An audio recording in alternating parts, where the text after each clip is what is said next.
being middle school well, she's coming up teaching 6th grade. Being a middle school teacher, self-regulation is really key in the classroom. So that's kind of where we came up with our idea. But just to kind of introduce ourselves, you guys know me. I'm the middle school science teacher here, sometimes high school. At William Campbell, we are in the master's program at ODU for educational leadership and supervision. This is our 2nd semester. We have 3 more semesters till we're done. And I enjoy doing professional development. Some of you guys were in my professional development at TLA. I compare it to like a sports game. You go in, that adrenaline gets going, and then you're done, and you're like, yes, that felt good. I enjoy that feeling. So, I'm Brianna Burch. Like Drew said, we are cohort members together. That's how we met. I live in Chesapeake, so I live about 3.5 hours away. I am a 5th grade teacher currently, but I'm getting ready to transition as a 6th grade teacher, and I'm moving up to Fairfax County. So not a middle school grade where I am going, but a middle school grade where I'm coming from. So I'm very familiar with the transition from elementary school to middle, which is why when we decided to do this together, we sort of come from different backgrounds, but sort of have pretty much the exact same experience 4 hours apart from one another. So without further ado, we'll get started with our presentation, and the floor is lava.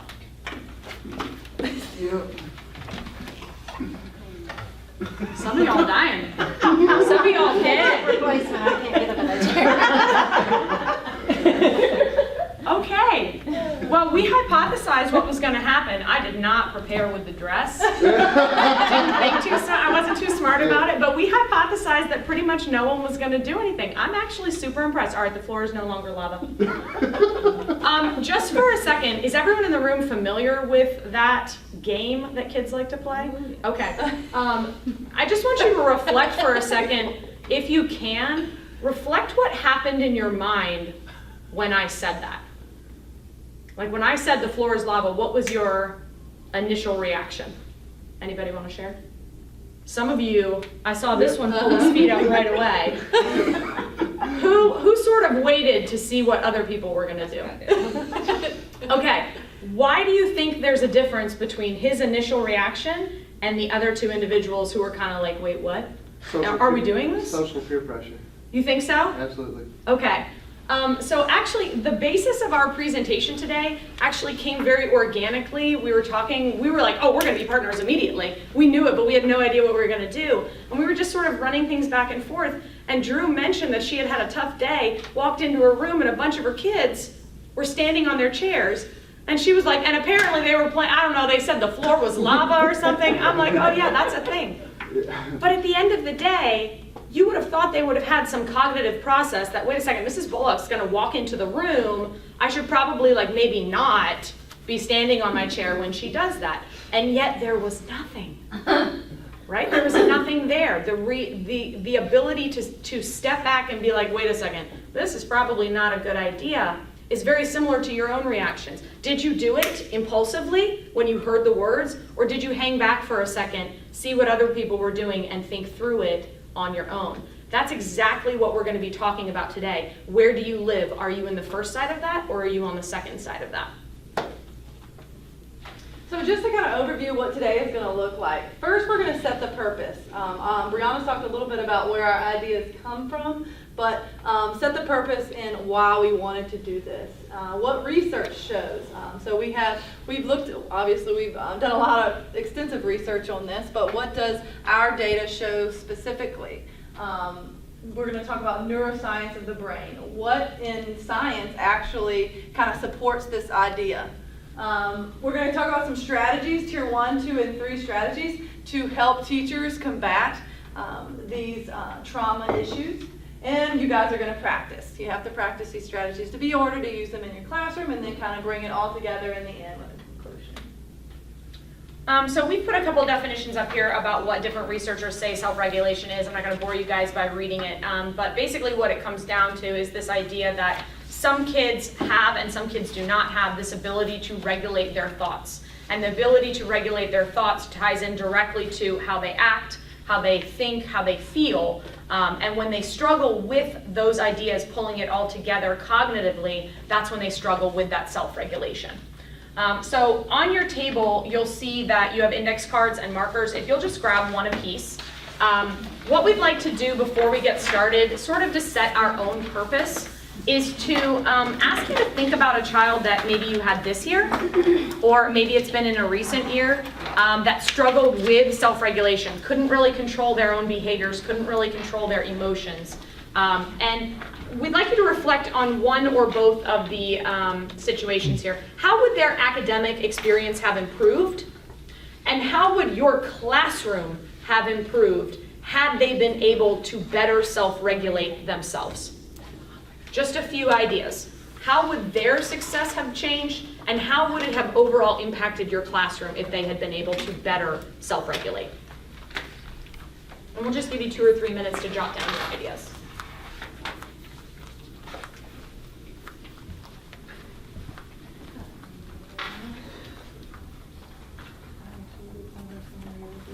And if it's a combination of kids, you know, you're thinking about 2 or 3 different kids, it doesn't matter.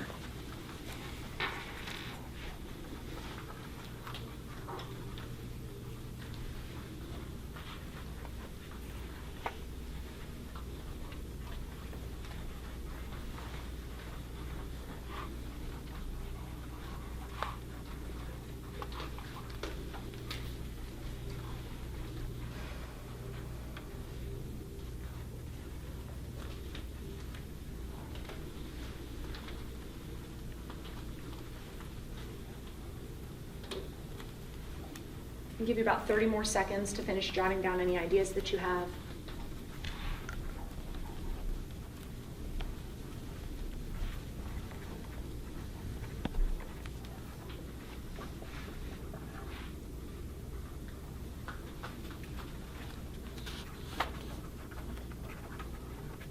All right, let's sort of start with this first one.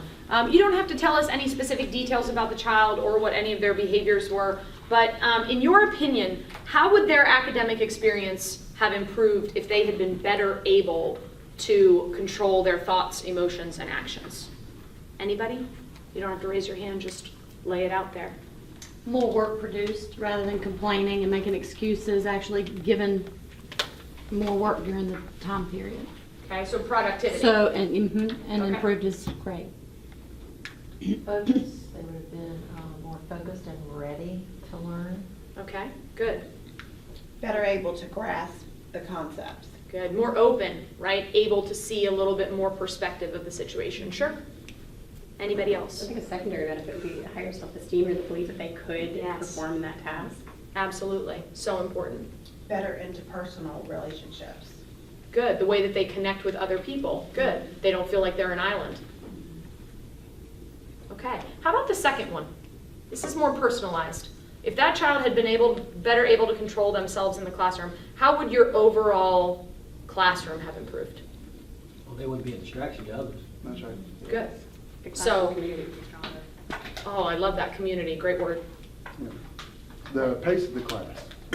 Good, the Continue. flow, you would have been able to continue with what you were doing instead of stop, absolutely. You do sort of lose that when you have to stop and redirect and you come back and you're like, wait a second, where was I? I was in the middle of this great flow and now I have to sort of rebuild that track. Anybody else? The tension or the distraction that it takes from the other students in learning what you're doing at that particular time. Okay, good. So this is our purpose today, right? The purpose today is to identify those kids that we're talking about and work towards effectively helping them manage what they struggle with. And we're going to learn a little bit, like Drew said, about the science behind that and why they sort of are the way that they are. So just looking at some research that we found, obviously this is probably not a new idea to you, but self-regulation correlates with high academic success. So there are 3 skills that those students that have high academic success have, and this is a flexible attention span, a working memory, and their inhibitory control are well developed. When you have these 3 skills, those students perform better in our classrooms. So another outlier is social success. So students that are socially accepted in the classroom usually have high academic success. And we know socially correlates with behavior in the classroom. A lot of the times, and I know we see this a lot in our classrooms, those students that are not behaving are students that are not accepted socially. So that's a piece of research that we saw. As teachers, I believe it is our responsibility to meet every student where they are. And that's kind of why we're going into this PD, so that we can show you strategies to use when you're having these struggles. I know as a teacher, we this past year we had a student, that we all tried different strategies to use. And I think back, like if I were to use these things that we're going to talk about, coming up, would it made a difference? So I think it's going to be beneficial in those students where, you're kind of like, I have no idea what to do. So big takeaways from the research. Obviously, students who struggle with self-regulation have statistically shown to have low academic achievement. In a school, academic achievement is what we're looking for. So any way we can do that. And I think as educators, we're moving towards the social, emotional aspect of students so that they can be ready to learn. And I'm obviously still learning at this as well, but the development of self-regulation skills is imperative in early years of education. I'm a middle school teacher. Impulsivity, that is like the middle name of middle schoolers. If we can think of ways and work with students to teach them ways to control that impulsiveness, we need to be teaching those, and us as teachers need to, do more professional learning so we know more about ways that we can help them. And it's not that these weren't being taught. These are, you learn these self-regulation skills in the primary years of your schooling, and just at home as well. Pre-K, kindergarten, these are where those kids are learning those self-regulation skills, but as we know, the standards of learning are becoming so rigorous. Pre-K and kindergarten classrooms are losing the opportunity for that exploration. They're losing the opportunity for that imaginative play. Things as simple as sharing, right? The idea of being able to sit and work with another person and recognize what's important in that moment as just a 3-year-old or a 4-year-old or a 5-year-old. They're losing those opportunities, so we're getting more and more kids coming into the classroom in the later years who struggle with these ideas, and we have to find a way to sort of bridge that gap because we can't just write it off. We wouldn't be fulfilling our role. We wouldn't be fulfilling, for a lot of us, our passion to work with children and to develop them not just into these intellectual, giants, but also just into good people, right? Yeah, and that's something we have to take a responsibility of incorporating into our classrooms, because a lot of our students are not getting that at home. So obviously self-regulation is key to success in a child's life. So we know technology is a big thing today in our students, and I think technology plays a big role in why students are overstimulated. They want that immediate response. I think it plays a big role in why they are overtired. They're up all night on their video games, on their cell phones. They're overstructured. 7 hours a day, they're here, and we tell them what to do at every moment. Even after the school day, usually, some students have their day planned out afterwards. They don't have any time to be bored and just kind of be to themselves. We tell them regularly to calm down without teaching them how. I know I'm bad about this, all right? I tell them, what in the world? Why are you acting like this? Well, they don't know. They haven't been taught how to calm themselves down. They internalize this frustration, and they begin to see themselves as wrong or bad. And this becomes a stigma on themselves, okay? They see themselves as bad because, why is the teacher always calling on me? And we as teachers may not see that we're calling on them all the time, but they feel that way, even if you're only saying their name maybe once a week. They still feel like whatever they do is wrong. And some of them, unfortunately, and Drew and I were discussing this before, some of them actually lean into it.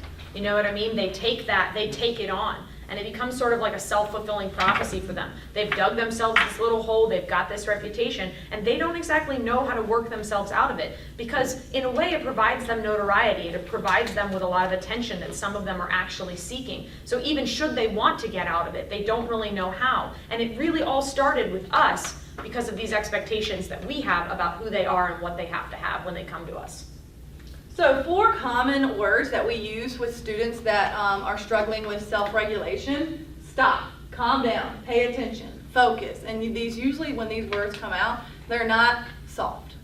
Okay, so we want to kind of reframe reframe the language that we're using. So instead of just saying stop and notice what's happening around you. Get them into the moment and kind of seeing what's happening with the students around them as well. Help them be present. So calm down so that you can think clearly. A lot of students with trauma have a lot of things going on in their brains. So getting them to kind of calm down and try to think clearly is a good way to kind of reframe that language so that they're thinking about what they're doing. And giving them a purpose for why you're telling them to calm down. Yeah. Pay attention to what's important. Not just pay attention to me because I'm the teacher. Pay attention because this is what's important right now. You learning and understanding what's going on. And then last but not least, focus. Focus on this one thing right now. Sometimes I feel like kids feel like they're pulled in a lot of different ways, and kind of breaking it down to, hey, let's focus on this one thing. And I think that can be easier for them to digest than instead of focusing on 5 million things that are going on. And then we can build on that one thing. How many of you are guilty of these 4 phrases in a harsh tone on a pretty regular basis? Yep. Absolutely, right? And it's amazing how these transition to these, even your voice would change, right? If you're saying stop, it's stop it, knock it off, right? But if it's stop, notice what's happening around you, right? It's different. There's a different feeling to it. And the kid will pick up on that as well. So, when we first came up with this idea, we wanted to look at some research. What research kind of showed that William Campbell could utilize this information and it kind of would help our students? So we looked at 2 different things. We looked at the school climate survey and we looked at the disciplinary data. So what did it tell us? It told us that, students feel that other students do not respect them. Now you look at these percentages and they're under 50%. Well, under 50%, just because it's under 50%, I don't think it's a good thing. We want to get to the percentage of every student feels that they are respected by students and by teachers. So then we have some students feel that teachers do not listen to them. So looking at the disciplinary data, out of 447 referrals last year, 185 of those were classroom disruptions. And we're going to see classroom disruptions from those students who can't self-regulate. 36 defiance and disrespect referrals, which again, I think we work up to those by how teachers respond to students. When students feel they are not being respected, that's when you get that disrespect and that defiance. And then 133 insubordination referrals, which again I think goes into the defiance and disrespect. So all in all, 79% of referrals are students that struggle with self-regulation. And I know not everybody here is William Campbell, but you guys can probably agree that if you were to look at this data from your school, it probably wouldn't look much different. A lot of our referrals have to do with self-regulation. And when we were thinking about doing this PD, instead of just focusing on standards, on academics, we need to do something else to help our students achieve. What we're doing with academics and standards is great and all, but that social skills, those emotional skills of students need to be paid attention to. I come from a Title I school. I'm 100% free and reduced lunch. I'm over 80% minority. And I actually have on my school improvement plan, one of our goals is to reduce the number of referrals that we have because we have such a high number of referrals. The goal was to reduce it from 300 to 270. So we were going to drop it by 10%. That was the goal. And that's, when you think about that, there are only 180 days in the year. When I've got 300 referrals, I've got almost double the number of referrals of the number of school days there are in a population of half of what you guys have here. right? It's incredible to think about how discipline, and my data was no different than this. We focused on y'all's because we were, of course, giving the professional development here, but my school's data was no different than this. The idea that almost 80% is because of behaviors that start from their ability to recognize what's going on with them and deal with that so that they can come down and try to deal with the things that we need them to deal with. I mean, that's a huge, huge percentage of what we're looking at. Staggering. So we sort of front-loaded you guys with all the research and all the data. And it's one thing to stand up here and spout at you a bunch of different facts about stuff, but without really explaining to you the science of the brain, it's very difficult for us to understand where these kids are sort of coming from. So I'm just going to give you a really, it's such a basic overview, and we're going to talk about 4 parts, and then we're going to break it down to the 2 that are most important. So we're going to start at the base of the skull with the brainstem. As most of us know, our brainstem connects into our spinal column, and it's responsible for all the signals that our brain sends out to the rest of our body. So whatever this guy's doing up here is what's going to happen in here. Move up a little bit to the base of the skull, we've got the cerebellum. The cerebellum coordinates those voluntary movements, posture, balance. A lot of our non-verbals come from our cerebellum. How we look, are we open, are we closed? That's in our cerebellum. And then we move into the center home here, the limbic system, right there in the center in pink. The limbic system is the center that deals with these 3 key aspects, which have a lot to do with self-regulation: emotion, memory, and stimulation. And then last but not least, we come to our forehead, our prefrontal cortex. This is the area that is the most highly developed section of the human brain. This is our thinking spot, our perceiving spot, our ability to rationalize things. This is where our prefrontal cortex comes into play. Any questions on these 4 basic parts? Pretty simple, right? Okay. All right, so let's dive into the 2 that are really, really important in self-regulation. We're going to go straight into the center. What I want you to do is I want you to imagine the brain as a house, so to speak.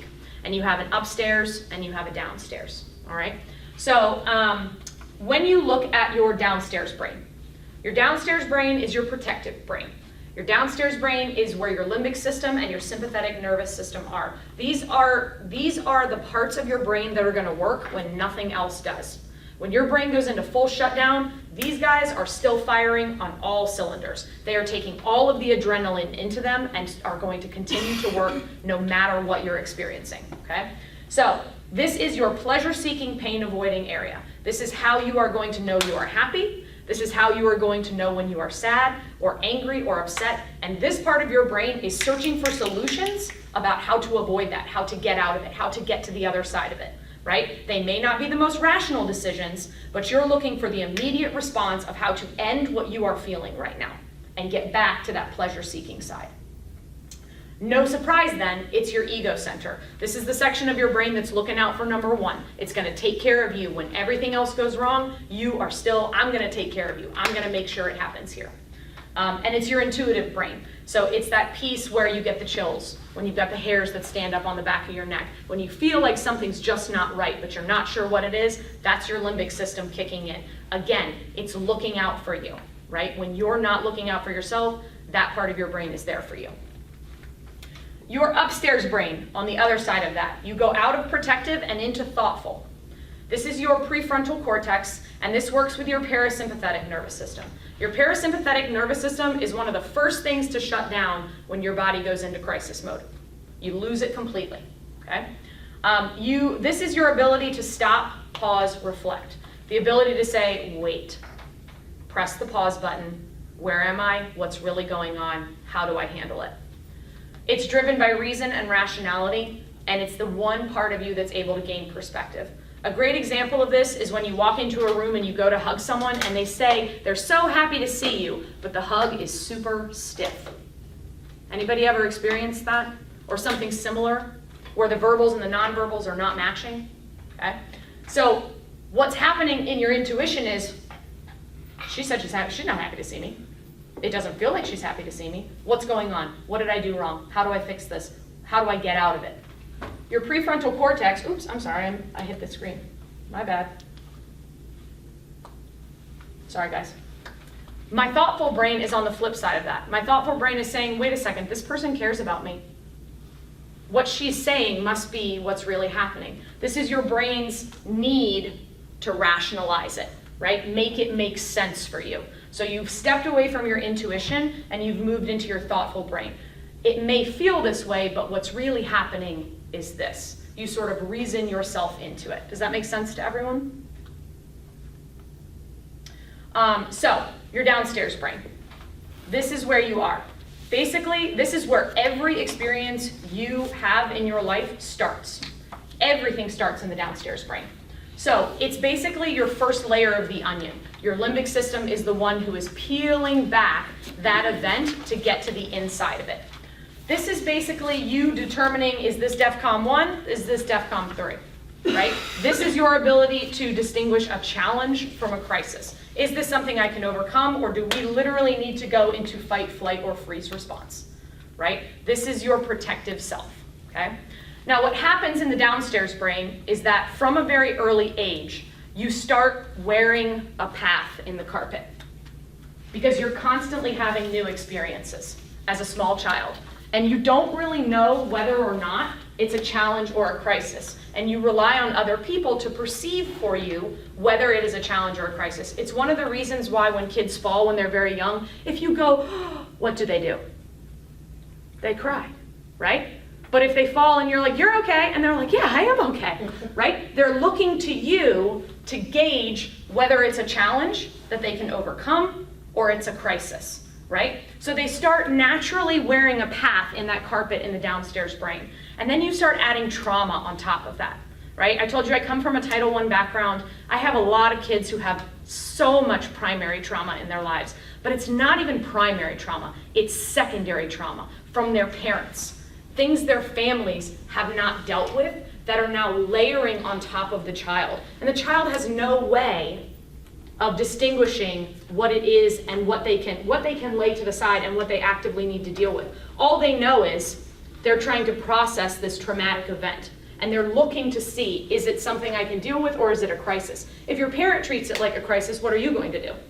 Treat it like a crisis, right? So it's the same concept. You start wearing this path in your downstairs brain. Then you move to your upstairs brain. Your upstairs brain is a little bit different, okay? This is where you start to look outside. You start to see all the external factors that are also playing into it. This is the idea of what happened to my mom doesn't have to happen to me, right? This is what happened over here, but that's not gonna be me.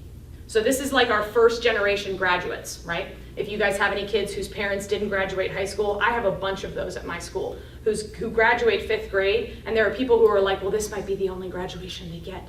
And I'm like, what? Who signed up for that? These kids are gonna go all the way, right? But I have a ton of kids who go on to graduate high school who are the first in their generation to do so. All because they recognize that whatever happened to other people doesn't have to happen to them, right? But if you never get there, if you never get upstairs, are you ever able to recognize that? No. You process choice. You determine your own actions, right? The big takeaway here is that science is now suggesting that the upstairs brain development reaches its maximum potential at age 25. And we're asking them to be thoughtful in their choices at 11, 12, 13, right? And I mentioned this earlier when we were practicing. Men's brains, according to science, are not fully developing until they're 30. Right? Women are pretty much fully developed, science indicates, by about 25, but men are upwards of 30 now, reaching that full level of maturity. But here we are, asking preteens and responsible and thoughtful about the events that are happening to them through control and no control of their own. We're asking them to be at this level, right? So, what does it look like, okay? In a child who is struggling with self-regulation, all of these are gonna look really familiar to you guys.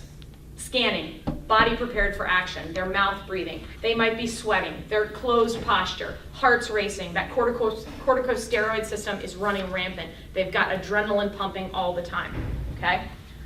This is a person who looks like they are looking for that fight, flight, or freeze response, right? Some of your more aggressive kids might look like this on a regular basis. They're ready to post up on anybody who looks at them sideways. That happens a lot with my 5th graders who feel like they've got something to prove. And then we turn around and put them in a school with 14-year-olds. Did we give them a chance there? You know what I mean? These are already kids that are struggling with it, and we're going to put them into an environment with kids that are twice their size, 3 years older than them, right? Kids who are able to self-regulate well. They rest in a comfortable position, they're calm, they're not breathing through their mouth, they've got an open posture, right? They come into the room and they just sort of sit down and they're passive and they're ready, right? There's a huge difference between those 2 kids. And the biggest mistake we make, we think a lot of kids are ADHD when they really just struggle with self-regulation. They're not actually hyperactive, but they look really hyperactive because they can't sit still.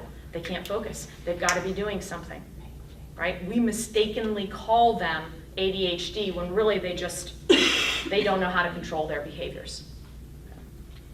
The biggest takeaway from this is that our expectation versus reality is really skewed, right? Again, that thoughtful brain doesn't finish developing until 25, and that's if they grew up in an environment that facilitated that kind of growth. You wear a path in that carpet long enough, a gate starts to build on those stairs. You wear a path in that carpet long enough, you won't get upstairs. You won't get to the thoughtful brain. You will live in the limbic system your whole life. Everything will be a crisis for you. That's where a lot of these kids come in, and we don't know it because we don't have any way to know it, right?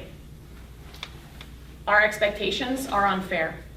We punish them for where we want them to be, but they're not capable of being, right? And reality says that actually, according to their age, they're actually relatively close to where they're supposed to be. It's not perfect, but for their egocentrism, they are actually existing in the area where they're supposed to at their preteen, teen ages. All right, we're gonna play a game. Everybody ready to be vulnerable and uncomfortable? Sure, I appreciate that. Actually, it's so funny, in our class last night, we were just talking about how adults, when they do, kids are open to anything, right? If I said, okay, let's play a game, kids are like, cool, up out of my seat. Adults, on the other hand, are like, oh man, am I gonna embarrass myself? What's happening? I don't know the rules, right? Adults need to feel safe in an environment. I promise you're safe with me. You'll never see me again. How true is that? You could not be more safer, excuse me. So all I need you to do is push in your chairs and move somewhere throughout the room. I do want you guys to stay on this side of the double doors, and once you're in a space sort of to yourself, I'll give you some instructions. You don't need to take anything with you.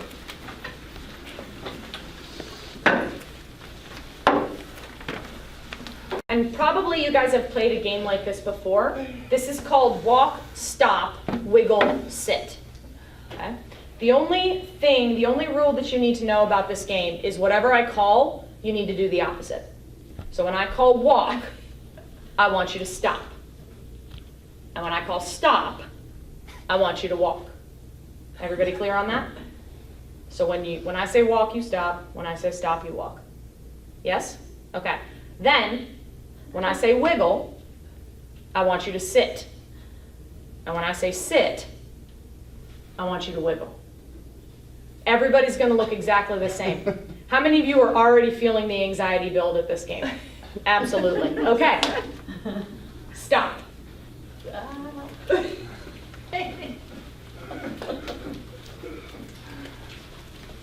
Sit.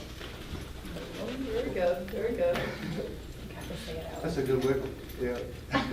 Stop.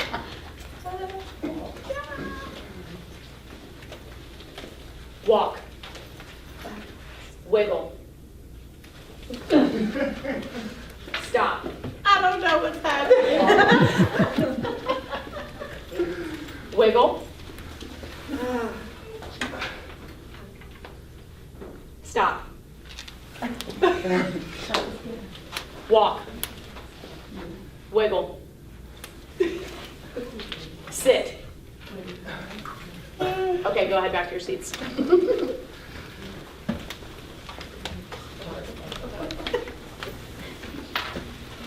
All right, for the next 30 seconds, I want you to reflect on something. Check in with your heart rate.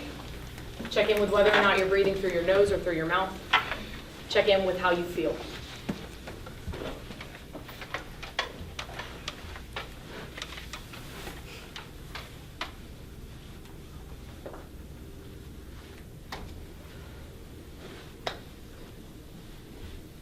And if some of you are thinking, why are we checking in with our heart rate? We were moving.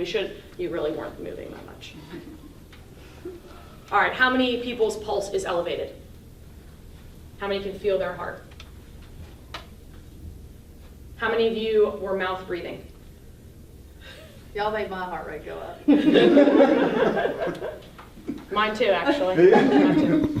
How many of you felt extremely uncomfortable during that game, if you're being open and honest? How many of you felt mildly uncomfortable during that game? How many of you were not uncomfortable at all? Okay. So if your pulse is elevated, you were at least moderately aggravated during that game. If you are mouth breathing, you are definitely anxious in that game. If your pulse is not elevated, if you were not mouth breathing, and if you didn't feel like there was any sort of challenge, then you were not anxious during that game. But if your pulse is elevated at all, you were, because you really weren't moving all that much. Okay? So you may be, oh, I was fine, but your body's telling you the truth, right? That's what our kids are experiencing every day. Sitting in a chair, not doing anything, except watching you put something on the board that they don't understand. Okay? So that's just a little example. Now I've taught you guys a little bit about it, but it really does no good if you can't then turn around and talk to the kids about it. Okay? So, what does it look like to teach the kids about this?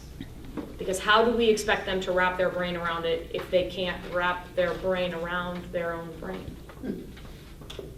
The easiest way for me to teach you this, and the easiest way for you to turn around and teach it, is to use a model. And all you need is your hand. Okay? You don't have to teach them all 4 parts that I showed you before. You can if you like. I'll demonstrate all 4 for you so that you know where they are. The forearm is the brainstem, right? Again, you mentioned to them that this controls all of your function. The wrist is the cerebellum, that gross motor function, that posture, that balance, stuff like that. To demonstrate that limbic system that lives right there in the center, you're going to cross your thumb into the middle. And then the prefrontal cortex, you're going to wrap your 4 fingers just like it is in your forehead. Okay? And the most closely related way to describe to them how they're feeling when they're elevated like that, when they're in that sort of fight, flight, freeze mode, is explaining to them that what they have done is they have flipped their lid. When they have used their limbic system to push their thoughtful brain out of the way because they've recognized it as a crisis. The idea is to teach them how to allow that thoughtful brain to continue to hold that limbic brain in check because it's where they want to be. That's the easiest way to teach them. And it's a very simple model that makes complete sense. Other ways to teach them. Talk to them about upstairs, downstairs brain. If you are an English teacher, which I know some of you are not, one of the best ways that I did this in my own class with my 5th graders was after we talked a little bit about upstairs, downstairs brain. And if you are familiar with growth mindset, if you taught growth mindset at the beginning of the year, this is a great place to put in upstairs, downstairs brain with your growth mindset. This idea that I can't do it yet, right? I'm growing into it. What we did was we started talking about upstairs, downstairs brain with our literary characters. Were they using upstairs brain when they did this? Were they using downstairs brain when they did this? We also did it when we read real life articles talking about people, right? What were they doing? How were they responding? Were they responding reactively or were they responding thoughtfully? Non-threatening games like walk, stop, wiggle, sit. Right? It's a non-threatening environment. Everyone can have fun. I'll tell you the truth, when I played that game for the first time, I had 0 issues with it. I had more issues being the moderator of it for you guys than I did when I was doing it. I didn't mouth breathe, I wasn't anxious about it at all, but there was a woman in the group who literally 3 or 4 commands in just talk about an anxious response. She couldn't even bring herself to continue playing. Her body was shutting down on her. It was like, nope, we out, right? She was not having it. That's how uncomfortable it made her. Playing these games with the kids is a great way to create a non-threatening environment where they can have fun because they're getting up, they're moving around, but they're still learning from it at the end when you check in with them and say, hey, what's your heart feel like right now? How are you breathing? How did you feel when you had to stop and think about what the next instruction was going to be? Breathing techniques. I use this one a lot in testing environments. We all know how worked up our kids get when we assess them, especially for state testing. The first thing that my kids do when they go into a testing environment after they've gone to the bathroom is I have them sit up real tall in their chair, I have them close their eyes, and then we just do some equal parts breath. 3 rounds, an inhale for a count of 3 through the nose, an exhale out the mouth for a count of 3, or as long as they can do it. I do teach them very early on that it's not a because that's what a lot of them want to do in the beginning. But it's amazing what September testing looks like and May testing looks like, because once they know that that's what's coming, they actually take the opportunity to take it. And when they open their eyes, I just say, open your eyes when you're ready. And they open their eyes and you can tell that they are settled. They may not be ready, but they're settled, right? And it's super simple. I do it after fire drills as well. Because the fire drill, everybody gets excited about getting out of the building, and then you come back inside and you still have 12 minutes left and you've lost 7 minutes of instruction getting them out and bringing them back in. Well, how do you get them back, right? Doing jumping jacks is not going to help. That's going to get, you might be able to regulate it, but that's just going to get everybody amped up. How do you get them back? You breathe. Just bring them back. It doesn't have to be anything fancy. It's just calm, take 3 deep breaths, and let it out. And then scenarios, reflection on how that thoughtful brain may have done things differently. This is really, really applicable at my school because my kids often, in an elementary school, we have the luxury of being able to send kids with a stop, think, and reflect form to another classroom. And once it's done, they come back to class. And it gives them an opportunity to leave, but stay in a constructive environment, and then they get to reflect on it. One of the things on the stop, think, and reflect form is, how would you have done it differently if you could go back? It's also a great place in the AP's office because you're having that conversation about, why did this happen? Why are you here in front of me the second time this week, right? What's going on? What's not working out? How would your thoughtful brain have handled this differently if you had not flipped your lid? And this makes me think about, the beginning of first day of school, what do we all do? We go over our syllabus and our rules and our expectations. Well, we're giving them expectations, but we're not teaching them how to control themselves. We're telling you what the rules are, but in reality, some of these students need these strategies so that they're not breaking these rules. So I think that just might be a better use of time. I'm getting ready to talk about a couple of strategies that we can use in our classroom that a lot of you probably are using, of how a teacher can kind of control that self-regulation, but some strategies that Brianna talked about, how students can control themselves. We should be teaching that the first day of school, but just an idea that I had for this coming up school year. So there are 3 tiers of strategies based on severity of behavior. Strategies that you guys can use to combat these behaviors and try to get these students back to a kind of calm state. First tier is tier 1, obviously. So something that I know we as middle school teachers use all the time, elementary, high school, everybody, proximity. You got a kid that's not focused, not paying attention, you're walking around, standing behind them, they can feel you. Preferential seating, either sitting close to the teacher, or something that I found that works sometimes in my classroom for certain students, is sitting them next to somebody that can kind of redirect them and say, hey, this is where we are now, we can't talk right now, we got to pay attention. I found that if a student is doing that and not me, I can kind of flow better with my lesson. Yeah, sort of box them in, surround them by people who are just going to look at them and not engage them. Yeah. Eye contact, a lot of times calling people out will make the situation worse. So eye contact, knowing that, I see you, but I'm not going to call you out, but I see what you're doing, so, calm it down. And then simple tools such as a glitter jar, sand timer, or a oil lamp.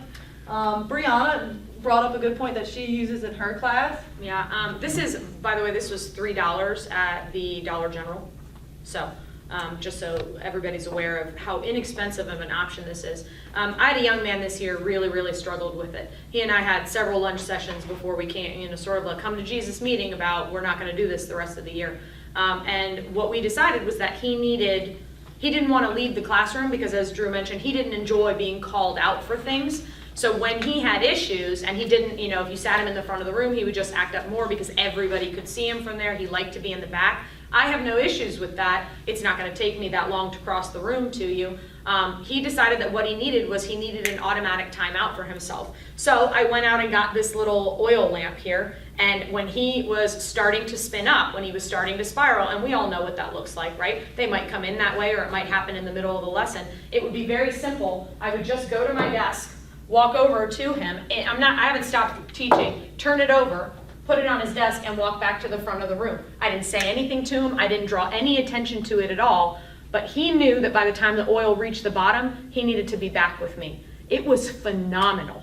It was unbelievable. No conversations were had. I have children right now sitting here thinking about how effective a tiny tool like that was. I didn't have to say anything to him. After the conversation, he knew that by the time the oil got to the bottom of that, he needed to be refocused and ready to go. Whatever he needed, and it's amazing. I don't know if you've ever tried it, but if you just, this is a great example. What are you doing? You're watching it, exactly. And that's what he did. So it's about a 2 minute thing. You could do a sand timer as well. This is just kind of more fun, for elementary kids. They like, the glitter and the fun. And it literally, he knew that by the time it got to the bottom, he had to be refocused. And that's what he would do. He'd put his head down and he'd just watch it. So he had a 120-second timeout permission slip from me every time I put this on his desk. It might happen 5 times a day. There would be days where it wouldn't happen at all, right? But it's such a simple tool, and we don't think about it because in the heat of the moment, we are like, stop, focus, calm down, pay attention, all those things that we mentioned earlier. So just kind of increasing severity, some tier 2 strategies that we can use as teachers. A mindfulness club. So I think students can learn so much more from other students. Maybe we're getting these kids together that are struggling with these self-regulation issues, and they can get together and talk about what they're struggling with, maybe options that they are using to kind of help themselves calm down. Even though it may not seem like it, these kids, they want to please teachers. They want to be better. We need to give them the option of working towards being better. And there's a lot of videos on YouTube that kind of are really good examples of this mindfulness club. Breathing techniques, like Brianna was talking about earlier, teaching them how to breathe so they can calm themselves down. Behavior plans, we've all used these. There are so many out there, and if you can find one that kind of fits with your child and what's going on, they can be beneficial.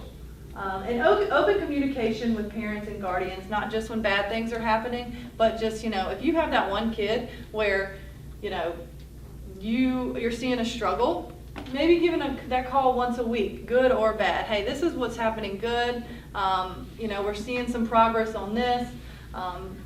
But also, discussing the things that maybe he or she are struggling with. The parent may like that insight, and they may be seeing the same things at home. See, and it's tough because you're sitting there thinking to yourself, man, I don't want to make this phone call every Thursday, right? It's 3:30.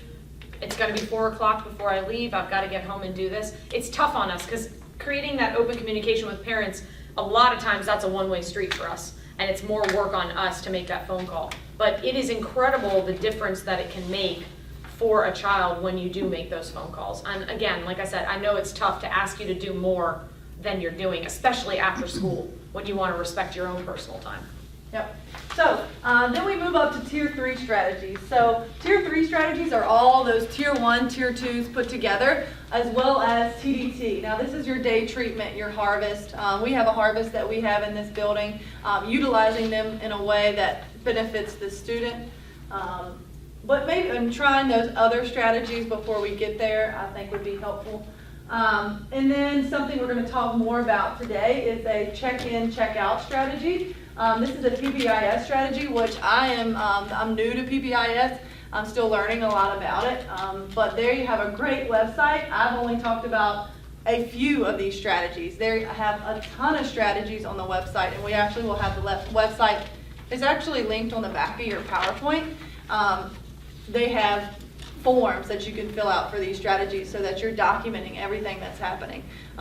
So I haven't even had a chance to look at the whole website yet, but I didn't know about it. But it's a good use of strategies. So if you guys are not familiar with PBIS, PBIS is Positive Behavior Interventions and Supports. It's about a 5-year implementation program. It's a program that Chesapeake, which is where I currently teach, and Virginia Beach Public Schools, it's very, very popular. It's just a method of sort of, bringing children's behavior into a more positive light instead of making it punitive. It doesn't by any means get rid of consequence or get rid of discipline. In fact, some people would view it as a lot stricter because, punishment is punishment. If there are negative consequences that need to be handed out, they're handed out. But it brings more to light that positive side of things when kids are doing things right. And to what Drew was mentioning on the previous slide, I know you guys call it harvest here. Mm-hmm. At my school, it is just referred to as TDT. And I don't know how many of you are familiar with the paperwork that goes into getting a child into TDT, but it is extensive. And it is very, very difficult sometimes to put all the effort into the paperwork and the documentation required to get a child who truly needs this therapeutic day treatment program in their life, only to have Medicaid turn around and say, no, we're not going to pay for it. I have an example of a child like that this year. About March, Medicaid decided that the child had, gotten about as much out of TDT as he was going to get out of it. And they exited him from the TDT program, and he immediately spiraled out of control. I mean, doing things that I have never in 3 years, because he came up 3 to 5 with us, I've never seen him do in 3 years. Pushing cafeteria tables, he put his hands on one of the staff, he kicked a wet floor sign at me in the hallway one day, and those were just like regular, everyday, run-of-the-mill things. And Medicaid was like, nope, we're not putting him back into the program. So what do you do for those kids who either A, are not going to get the funding, or B, you don't necessarily, you know that they could benefit from TDT, but you don't necessarily have all that documentation? That's where CICO comes in, and that's why it works very successfully at my school. So specifically about check-in, check-out, the first thing that it really improves, and this is sort of our bread and butter today, because like Drew said, a lot of those tier 1, tier 2s, we're already doing them. This is what we implement on top of that. It improves the structure of their day. As you guys know, kids who struggle with self-regulation need routine. How many of us have had an experience with a child who's getting ready, who we have a connection with, a relationship with, and we're getting ready to go away from the summer, and all of a sudden they start sort of losing their handle on things. Not because they're a bad kid, but they just sort of start spiraling and you don't really know why. Well, in their mind, they're getting ready to lose their structure, right? For some kids in my school, going away for holiday break is a stressful experience for them. And they start reacting to it at Thanksgiving. They start recognizing that for 12 days, they aren't gonna have me or whoever guiding them through the day. And they don't know what that's gonna look like at home. Right? So it's the same thing. It improves the structure of their day. It gives them a routine every single day of checking in and checking out. It sets the foundation for them. Number 2, and it's number 2 on the list, I actually think it's sort of number 1 in my book, it sets them up for success. The first interaction they have in this building that day will be a positive interaction.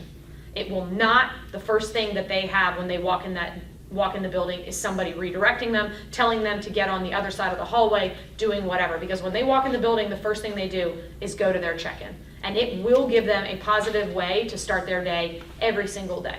And because of the structure, it will also allow them to start seeing how they don't have to take anything that happened prior to it in with them. Because their check-in is really, they'll start to see it as the start of their day. And anything that happened before it doesn't matter. Third, this is probably also in the top 3 for me personally. It increases direct feedback. I don't know about you guys, but if I'm in the middle of the lesson and you're doing something wrong, I can't come over here and have a 10-minute conversation with you about exactly why this is not working for me, and why this is not working for you, and why this is not working for the classroom. I got to redirect and keep it moving. I've got X number of minutes, as we said, and I have to get all of this information imparted to not just you, but the entire room, right? We oftentimes do not get the opportunity to give direct feedback to a child who is doing something wrong. Again, they've internalized that they are wrong or bad, they've done something wrong, but they never really find out why, so to speak, especially for those behaviors that maybe don't make it to the office. They're just in the classroom, but you never really have that follow-up about why what they're doing isn't working. It's a universal program implementation. It works for any age, it works for any school, it works for any population. You can implement a check-in, check-out program as long as the staff is on board with it. One of the things that we mentioned earlier about allowing these kids to sort of recognize their own behaviors with that downstairs, upstairs brain, talking with them about what their cognitive function is really like, is because this sort of program tracks them towards them being able to do it on their own.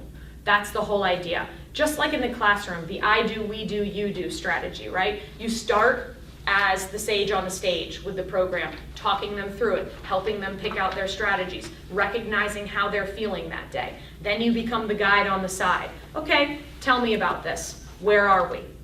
And they lead you through it. And then eventually they walk in and they're sort of the ones starting the meeting themselves. They know what to expect, they know where they're going. And that gives them that self-esteem boost that we were talking about earlier, that idea of how they themselves are improving their own behavioral patterns, which leads to the next one, about how it then in turn supports their academics. If I can be successful here, then why can't I be successful over here? Wait, I can. And then we've got one more coming in here, that school home support network. So we talked earlier about that idea of opening up that communication. The great part about the check-in and check-out procedure is that aside from those once in a while phone calls, that check-in and check-out sheet with that individual child is going home either daily or weekly, right? It's there, it's documented. So if you are going to send that child to TDT, at the end of a few weeks of this check-in, check-out, you're literally going to have all the paperwork you really need. And it's not going to be just from your classroom, it's going to be from all the classrooms that the child visits. So you'll see them in a variety of settings. So I've told you why it works. Let me tell you what it actually is. Front loading there. This allows a child to check in and check out with an adult every single day to help track themselves towards improving the balance to their existence here in the school building. And when I say balance, what I really mean is not just their academics, but also their behavioral, and then tying in their social balance as well, helping them balance and even the keel. But as I mentioned, it's really, the staff has to be on board with it, for sure. It is not, you can't go into it 50%. So for example, the adult chosen for the child's check-in has to be somebody that the child already favors or respects. It cannot be an adult in the building who is just randomly chosen for them. There's no relationship there, it will not work. That person also needs to be unbiased and subjective. So generally speaking, your check-in, check-out person is not your homeroom teacher, because that person sees you during the day and sees your behaviors and has relationships on the team with the other teachers that you go to, especially at a middle school level. It's got to be somebody who's able to sit down and be unbiased. And Mrs. Bullock can't come to me in the teacher's lounge and, well, you'll never believe what little Johnny was doing today. And then I see Johnny at checkout and I'm like, why did Mrs. Bullock tell me you were doing this? Right? I have to be able to be unbiased towards that child. I have to be able to remove myself from the emotional setting of being a teacher who wants all my kids to sit up straight and do all the learning, right? I have to be able to be subjective. And last but not least, it has to be somebody who's able to maintain a positive relationship with the kid, no matter what it takes. That's more work on your part, but you have to be able to go in there with a smile on your face, happy to see them, and set it up for them, even when you're having a bad day yourself. We all know what that's like, right? We all know what it's like to have to drop our bags at the door when we walk in the building too. Sometimes it's really tough. But if you're going to be a check-in person, then you have to be able to maintain that positive relationship with them. So you can see it requires, like we said, full buy-in. We want to give you guys, it's a 3-minute video on what check-in, check-out can look like in a school. Obviously, you guys know that YouTube videos, they're all perfect and everything works out nicely and cleanly, but this will just give you a little example of what we're talking about. Into that video where the kid says, "You did it with me." All right, so I want you guys to take out in your folder, there's a little sheet that says name and point scale at the top. So I'm not going to go over this right now, but we're going to talk about some pieces that go into this. Your goals should be read if you're having a hard time. Some of you didn't get read, sorry. No, Sorry, I must have copied it on the copy machine. Some of you got a color copy, some of you may not, but that's okay. All right, you just got a few. So what we're looking at here, so that was just an example of how that school uses a check-in, check-out strategy. This is a form that you guys can take and use in your classroom. We did 7 periods because in Campbell County, we are on a 7-period schedule. But we wanted to come up with something that would be easy for students to use. And what we came up with was the check engine light, Goldilocks of self-regulation. All right, not too hot, not too cold, but just right. You can't just say, "How are you today?" or "How was your day?" That won't cut it, okay? Because usually we're going to get good, bad, fine. yeah, it was okay. All right, that's what we're usually going to get. So using, how is my engine running? It kind of gives the kids a way to explain themselves in a way that we can respond to it. So it determines goals and the coping strategies that we're going to use, and it allows for self-awareness and honest reflection. So if you look at your sheet here and look at the check-in section, you'll see that there is a little rocket ship, and then there's a car, and then there's a turtle.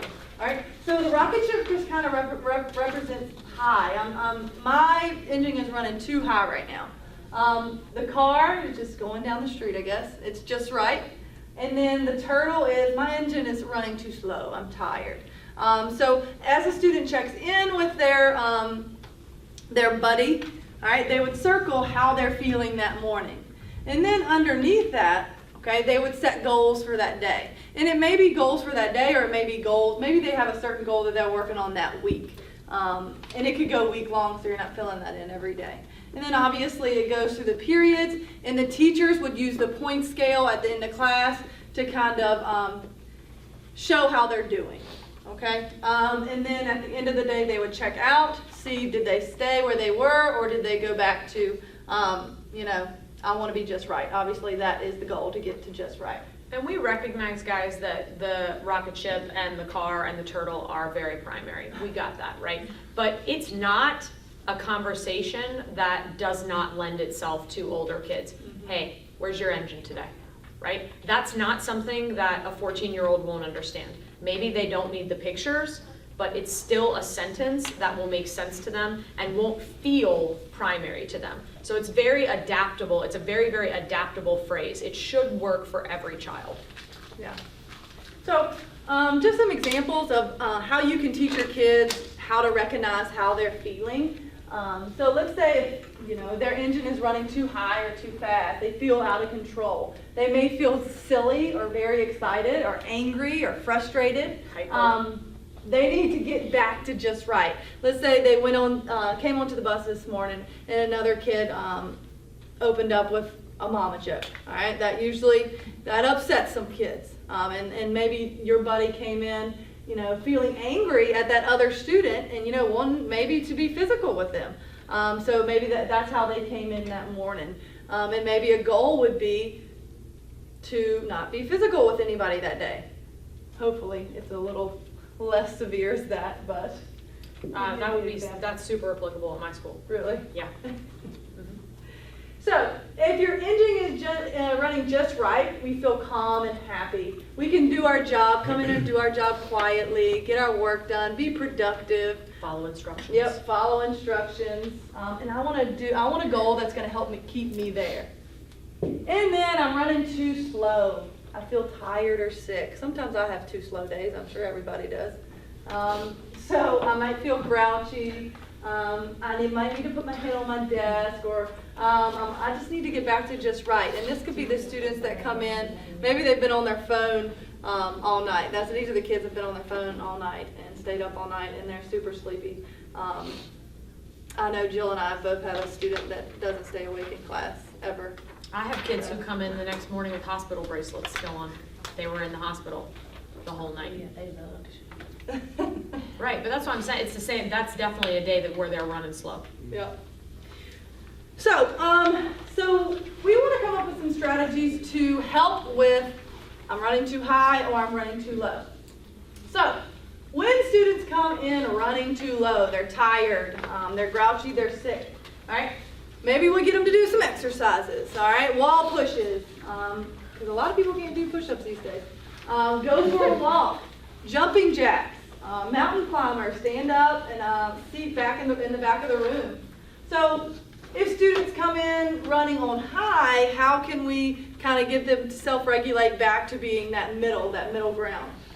Take 10 breaths, count to 10, go for a walk, take a break, get a drink, read a book. Now,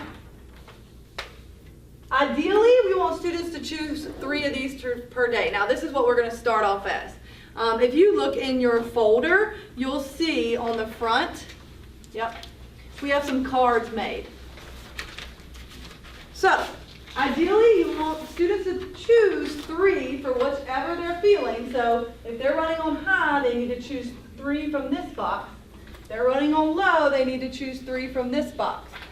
And they're going to be choosing these with you in their check-in. Yes. That's where they're choosing these after the conversation that you have. Okay, which 3 do you want to pull today? Yes. And you give them those 3. Now, they go throughout that day. They can only use those 3 throughout that day, and they have to give that to the teacher when they're ready to use them. So what the goal is, pre-cut options, what the goal is that they won't always need 3 per day. They always, maybe we'll go back to 2 per day, and then we'll work to 1 per day. And then we'll work to 0 per day where, I know how to self-regulate in a way where I don't need these kinds of breaks. I can do them on my own, quietly in my seat to get me where I need to be. And then you have those kids who are going to abuse the privilege to get up and leave the room whenever they want. So the idea is that they only have take a break or take a walk a certain number of times a week. So if you get it on Monday, you're not also probably going to be able to get that on Friday. You're going to have to use a different coping strategy, because otherwise you're going to have kids who tend to, try to abuse leaving the classroom for the privilege of being able to turn in a ticket and say, I'm going to go get a drink of water, or I'm going to take a break. So, any questions about this or the breaks?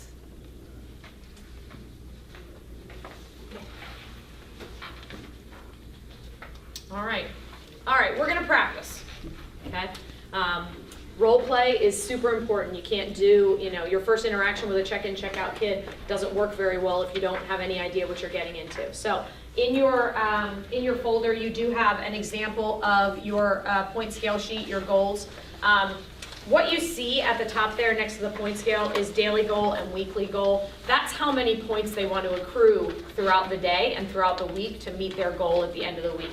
Now, obviously, we're not going to role play all the way through. We're just going to give you an opportunity to see what it would be like to check in with someone and sort of read the situation that they're experiencing when they maybe don't give you all of the information, okay? So what's going to happen is you're going to find a partner. You're going to come and select 2 cards from Drew. One of you is going to pull a red and one of you is going to pull a blue. You are not going to share what you pull with your partner. Whatever you read on your strip is going to be how you are going to come into your check-in that morning.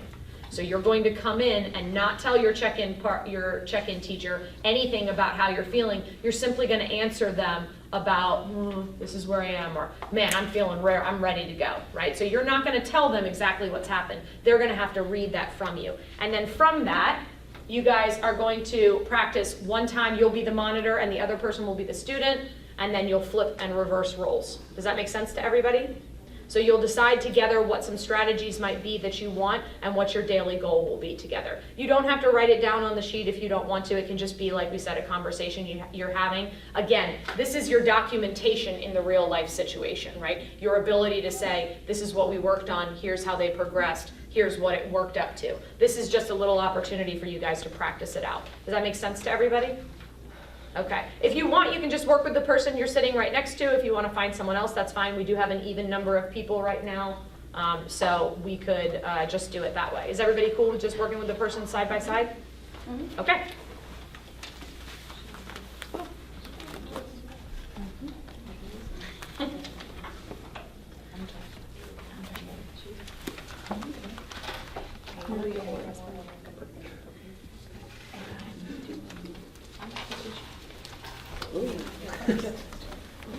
So decide between you and your partner who wants to be the check-in first and who wants to be the student. And then after you work through choosing your strategies and coming up with your goal, you guys can take the opportunity to switch whenever you're ready, okay? We'll give you about 10 minutes to work it out. Should be about 5-minute conversation each.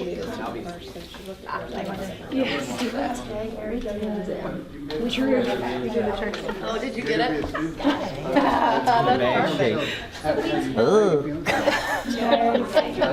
You act however that card says. You want to talk about it? Well, I'm not supposed to tell you what happened, right? You gotta figure it out. I'm just really sad. I had a big loss this morning.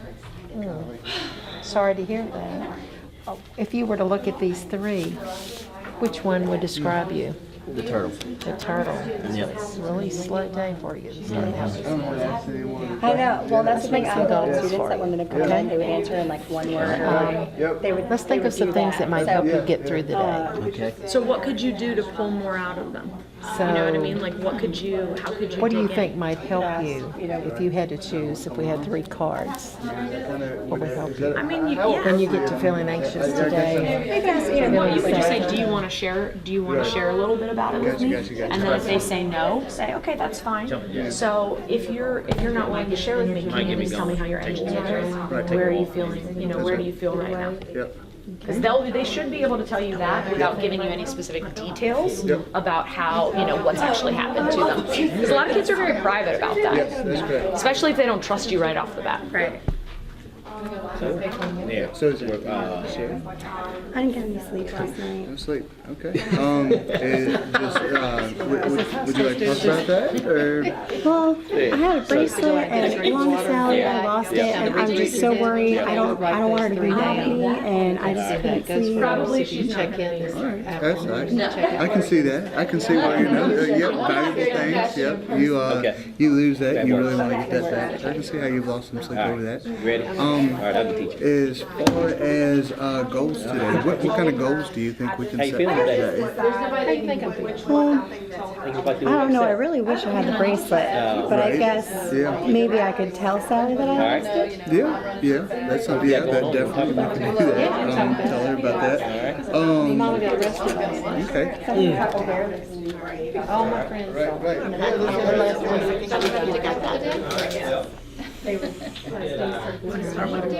So when you stand up, do the breasts, is that You do not have to take that one. But she's asking me now, like, what they said to pick on me.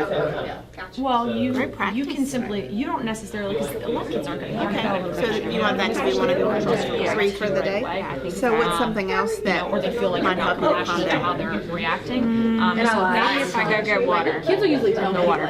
Yeah, she is lying. They do come to her. Yeah, they do. Maybe if the kids She's are just being very rude to me. When I come back. And I've already had a bad day. That's a great idea. I mean, teachers will know that Tell me, that's why you're doing it. who's your engine?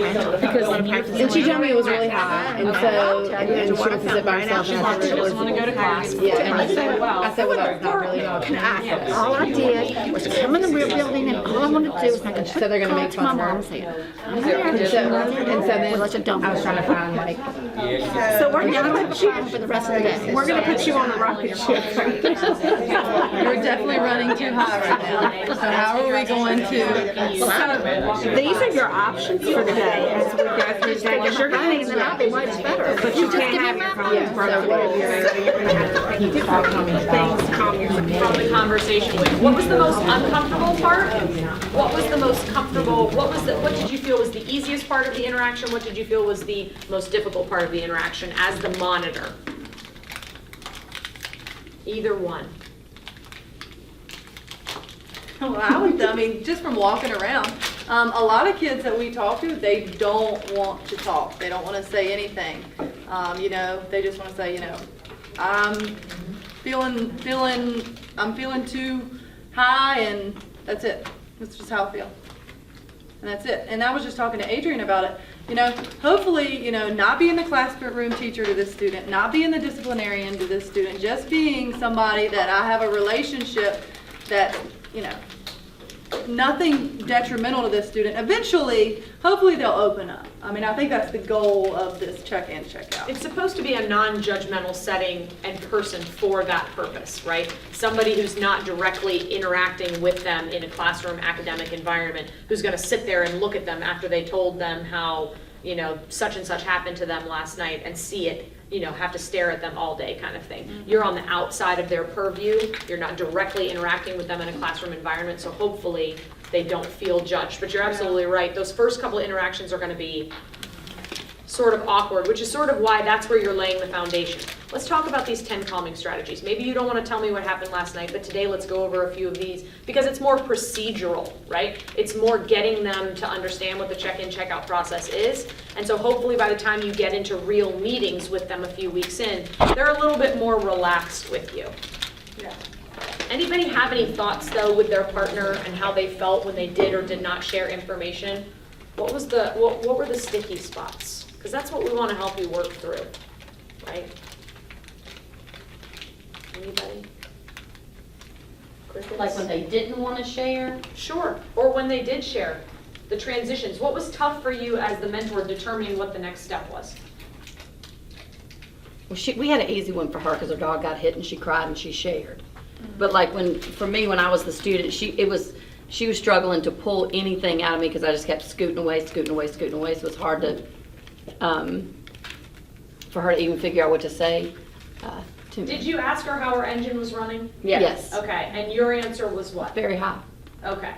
So you knew something significant had happened that was sort of ramping her up, but she wouldn't give you any details. Right. And when we walked over there, the conversation was about helping her figure out which strategies were going to be best for her, right? That's sort of where you take the conversation. If kids aren't willing to give you anything, then the next step is to draw their attention, to draw them to something else so that they can stop feeling, because most of the time, if they're not going to give you information, it's because they're not willing to be vulnerable with you, because it puts them in a position where they're not protected, right? That ego center, right? I've got to look out for number one. I'm living in that downstairs brain. I'm not looking to be thoughtful. I definitely don't want you to be thoughtful. You're not me, right? So the idea is to draw them away from that so that they can focus their energy on something else. Okay, I get it. You're feeling a little high today. So if this is the case and you know that you are going to spend 7 hours of the day here, what can we do to get you to just right? What strategies do you think you're going to need? Where do you see that you're going to have the most problems? Right? I bet you they'd be able to pull out the first teacher they're going to have issues with when they're running that high. Well, I'm going to have issues in second period because I hate math. Okay. So when you get to that point in math today, because you're already running a little high, which one of these do you want to use? What do you want to turn into Mrs. Bullock in science today? If you know you're going to need it, which one of these is going to be the best for you? Right? You didn't pull anything out of them, but you're redirecting their energy to something else. Does that make sense to everybody? Okay. Anybody else want to share what they struggled with or what was confusing to them? This person checked back in with me at the end of the day Yep. because I'm their person. Yes. So I think, in our 6 through 12 combined school, I think we have kind of the perfect setting for this. Like, I think about, Jill being a 9th grade teacher, she's not going to see any of my 6th graders. Logistically, I don't know how we would work it out, but her being buddied up with maybe a 6th grader would work out perfectly because she's not going to see them at all throughout the day. And she could kind of be that non-judgmental buddy that they could have. And I agree that in a secondary school, you do have a great setting for it because, again, these are tier 3. This is your top 10% of your kids. Most of the other, this is not a program that's designed to run for 95 children, you know what I mean? These are your top 10% of kids who really, really struggle. The other children should be at the tier 1 or tier 2, right? That's why when we got to tier 3, it said all the aforementioned strategies and now this, because they're your kids in the trouble spot. They're the ones who are causing the most disruptions. So you're probably talking about on a grade level at my school, on a grade level of about 100 and some kids on the 5th grade level, you're talking about maybe 12 to 15 kids who are doing check-in, check-out. 6th grade, I can think of 3. Right. And I obviously have a different population than you guys do. And probably, I don't know, but I would anticipate maybe more trauma in my, very impoverished neighborhood. I don't know, really, but it's just a handful of kids. So these are your, the idea, it shouldn't be hard to recognize which of those kids are walking into the 9th grade hallway. Oh, this is so-and-so, they're going to see so-and-so to do their check-in, check-out. And it's an easy question, young man, why are you here? Are you supposed to be here? Yes, I'm on my way to do my check-in with Miss so-and-so. You're not looking at like trying to keep track of 100 kids doing this. All right, does anybody have any other feedback about it? Do you think it'd be beneficial for you? Do you think it could work for you? Can you see it working for some of these kids who are not, in that position? Please don't nod because you feel like it's what I want. Only nod if you actually think it could. How do you get the kids to buy into this? It's a lot about relationship building. And rewards, I think. Yeah. Find what they like. Swag. My kids love some swag. They want to go into the school store like nobody's business. Walk into the room with their new string backpack for everybody to see. Walk sideways. It's a lot of swag. It's a lot of that. Some kids just want the recognition. Some kids just want the name on the bulletin board, but a lot of kids want, material things. And we're not saying this is going to work for everybody. We did something similar at the high school with our flex period. So like we call them flex families. And so like every Wednesday we're with our flex family. And they're not the kids we teach. So like this year I'll probably get a group of 9th graders coming in. Jesus, help me. But I'll get a group of 9th graders coming in. They'll stay with me the next 4 years. And so then that's their safe place or whatever. We only do that on Wednesdays. Imagine if you implemented a mindfulness club during that time. Well, we have a kindness club at the school too that's led by students. But I think it's different on the high school level too. They don't necessarily, and a 9th grader might, not a 12th grader, want but it's just a safe place they can come to vent if they need to, or time out if they need to, and you form those relationships with kids you wouldn't see on a, and again, I'm not their classroom teacher. It's community. So it's sort of like they can, in an unbiased environment. That's awesome. I like that. That is awesome. I really, really encourage you then to look on YouTube for what Drew was talking about earlier with those mindfulness in the classroom videos, because that's exactly what it is. That's what we do on Wednesdays. We teach, like our theme this year was grit. We read the book, and but that's what we do on Wednesdays. We teach a lesson on grit, perseverance, endurance, show the videos, and so every week we do something. Discipline's down. Our discipline's down on Wednesdays and Thursdays this year because of the flex lessons. But you've literally just made our whole point. I like it. Yay. Yeah. You know what I mean? When you bring those. I don't take credit for any of this. I'm just saying what we do at our school. But I mean, that makes so much sense, and the fact that your discipline is down, I bet will eventually lead. I don't know what your academic reports look like, but I mean that's That's the whole idea. Get them to be more reflective. Isn't that interesting how after just, how many years have you been doing the program? We've had Flex for years, but we just started the Flex families this year. And you're disciplined and the data is already in. The leadership team met the other day and That's powerful. We should take that back to our class when we do our reflection. That's powerful. I can give you names to talk. I can't take credit for it, but I can give you names too. Cool. Thank you. Yeah. So our last set is just our resources here for you. If you are interested in more about upstairs brain, downstairs brain, that is Dr. Siegel's brainchild, the whole brainchild. That is an amazing read. It's a really, really good read if you're interested. We just added some other resources up here, like Drew was talking about earlier. If you're interested in PBIS, there are a couple things about the Positive Behavior Intervention and Supports Program. A couple of other books. Dr. John Rady, also an amazing writer about neuroscience. And then The Negativity Bias by Rick Hansen. And then Drew brought a TED Talk to my attention that I had actually not seen by this woman, Nadine Burke-Harris, on self-regulation and neuroscience as well. It's only about 15 minutes long, but it's really, really, it's very, very powerful as well. We have one more thing for you to do, and then you're done.